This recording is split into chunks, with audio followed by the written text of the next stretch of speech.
나를 버리고 가시는 님은 심리도 못 가서 말병 난다. 간단하게 좀 짚어봐야 될 것 같아요. 일단은 제가 뭐 CBS 뒤에 하는 사람도 아니고 아니 CBS 뭐 MBC적으로 제가 MBC적으로 여쭤보겠습니다. 깜짝 놀란 게 29페이지 보면 김대중 노무현의 10년 잃어버린 10년이라고 MB가 얘기를 했는데 유사하게 발언하셨어요. 좌절의 10년이라고 평가하셨는데 깜짝 놀랐어요. 아니 그러니까 문제는 뭐 많은 사람들이 이명박 대통령의 치세가 내가 그랬잖아요. 단군일에 이렇게 야비하고 이렇게 정말 나쁜 놈들이 설치는 정치라는 건 이게 참 없었습니다. 그리고 뭐 방통대군이야 뭐 하여튼 뭐 별의별 썩은 놈들이 정말 우리 정말 국권을 주물르고 이렇게 하는 정치를 보고서도 그 이명박 정권을 탄생시킨 바로 그 연장태인 새누리당의 후보가 가장 막강하잖아요.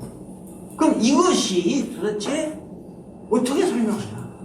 국민들이 5년 동안 이렇게 당하고 이렇게 실망했으면 지금 새누리당은 아주 희망이 없이 보여야 될 텐데 아직도 이렇게 기세등등하게 무슨 그 국민의 여론조사에 반을 점유할 정도의 이러한 지지율을 가지고 있다고 한다면 이 민족은 도대체 어떻게 된 민족이냐 하는 개탄과 정말 회한과 눈물이 쏟아져 나오죠. 어떻게 해서 이렇게 정신 못 차리고 있냐.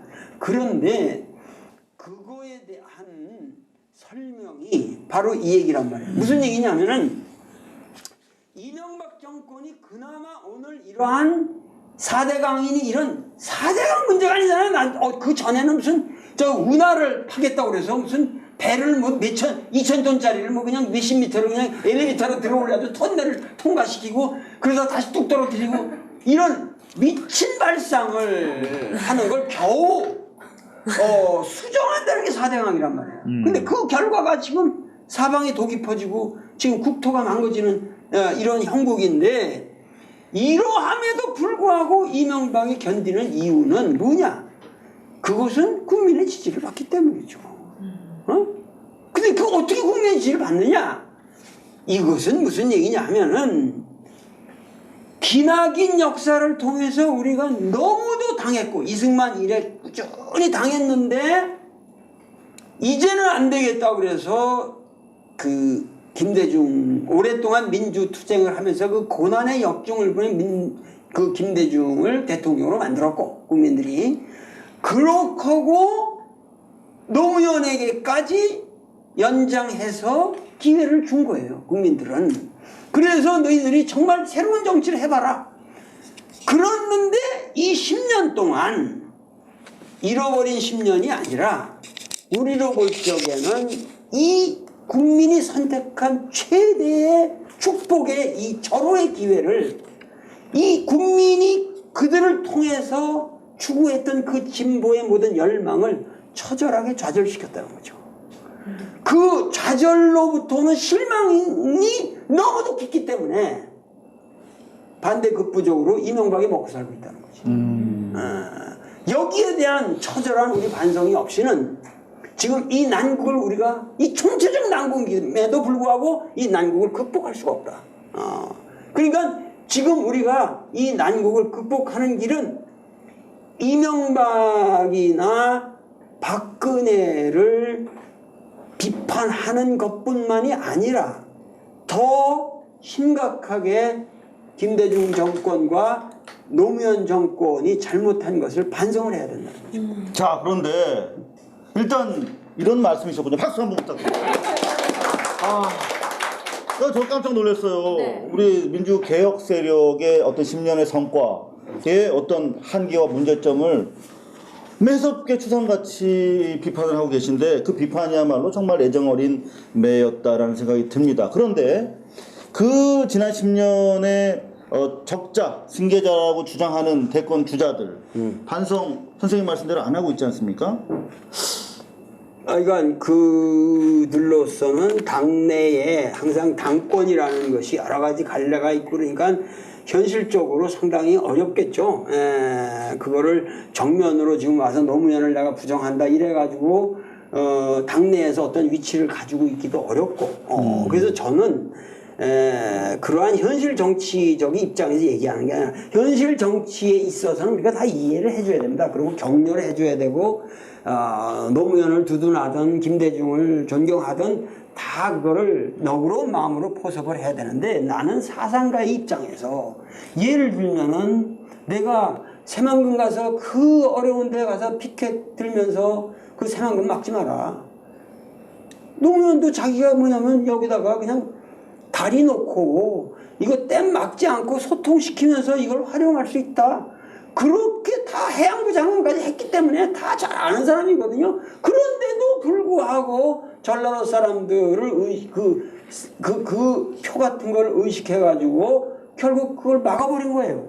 그러면 만약에 노무현 대통령이 새만금은 안 된다. 이건 환경보존 차원에서 갯벌을 이렇게 죽여가지고 우리가 잃는 게 너무 많다. 그렇게 해가지고 안 했으면 이명박이 4대강을 할 수 있었겠습니까? 절대 못합니다. 그러면 국민의식을 왜곡시켜놨다는 거죠. 새만금도 그 방대한 그것도 서해 바다를 다 죽이고 이런 어마어마한 짓을 노무현 대통령 같은 사람은 그냥 눈 깜짝하고 해버렸는데 뭐 4대강이 아무것도 아니지.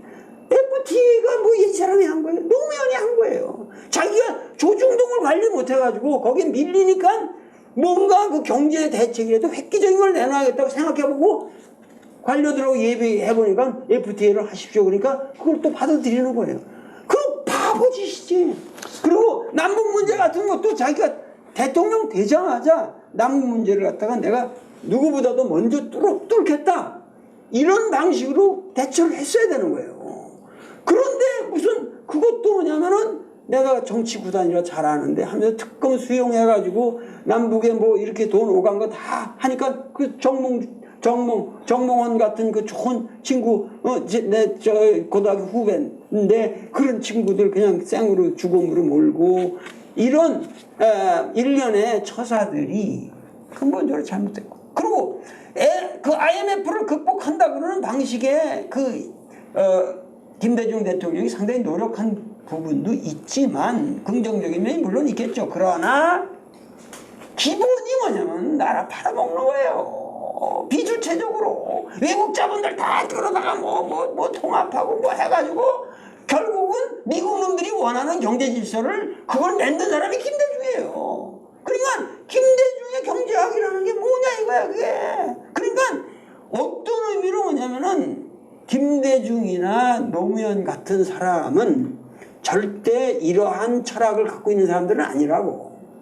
미국과 대항하고 싶고 뭔가 싸우고 싶은 사람들이었는데 그래서 국민들이 그들을 대통령으로 몰아줬고 그러면은 야 CIA가 나를 총으로 쏘고 내 길로톤이 내 모가지에 떨어졌네. 이 대통령 됐으니까 이제 내 모가지 내놓고 야 이걸 세상 다 덤벼라 말이야. 우리가 이제 좀 주체적으로 살아보자.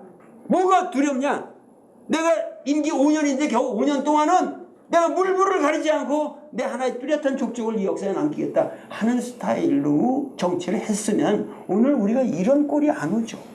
그러니까 누구든 뭐냐면 항상 정권을 잡게 되면은 야비하게 타협하고 나는 대통령 되면 미국에 사진 찍으러 가지 않겠습니까? 않겠습니다. 그래서 인기받고 받아준 사람이 이제 사진 찍으러 갔잖아요. 그럼 가서 미국이 아니었으면 내가 지금 무슨 정치범 포로 수용소에 내가 있을 그런 미국이 얼마나 우리 한국의 자유를 수호해 줬습니까? 뭐 이따운 소리나 하고 앉았고 이렇게 되니까 뭐냐면 우리 민족의 좌표가 흔들리는 거예요. 그런 쪽으로. 그러니까 뭐냐면 누구든지 지금도 나는 대통령이 이번에 누구든지 되면은 미국을 가지 말고 먼저 북한을 제일 먼저 가야 되고 우리가 김정은 만나자. 내가 대통령인데 우리가 남북한 네가 어리더라도 내가 우선 우리가 만나서 정정당당하게 이렇게 우리가 앞으로 우리가 내 통치 기간 동안 뭐를 저기 하다. 그렇게 하면 누가 뭐라고 하겠어요.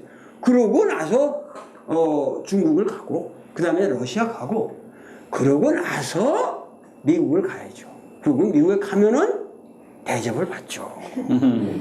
미국한테 야단 맞는 게 아니라 그럼 가서 당신들이야 지금 세계 최고의 상전인데 좀 주변 사람들 먼저 만나고 뵙는 게 그게 정당한 도리 아닙니까? 이게서 우리는 예의를 지킨 겁니다. 하고 딱 만났어요. 박수 탁 악수 한번 해주고 대통령 톡톡 덩어리 따뜻거려지면서 섹스피어도 한번 딱 인용하고 뭐 이런 스타일로 하는 대통령이 우리에게는 왜 없을까? 나 같으면 그렇게 할 건데.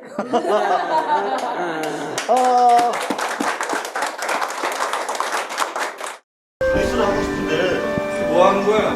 뉴스를 하고 싶은데 저, 왜 없으시? 돈바닥만큼도 언론 자유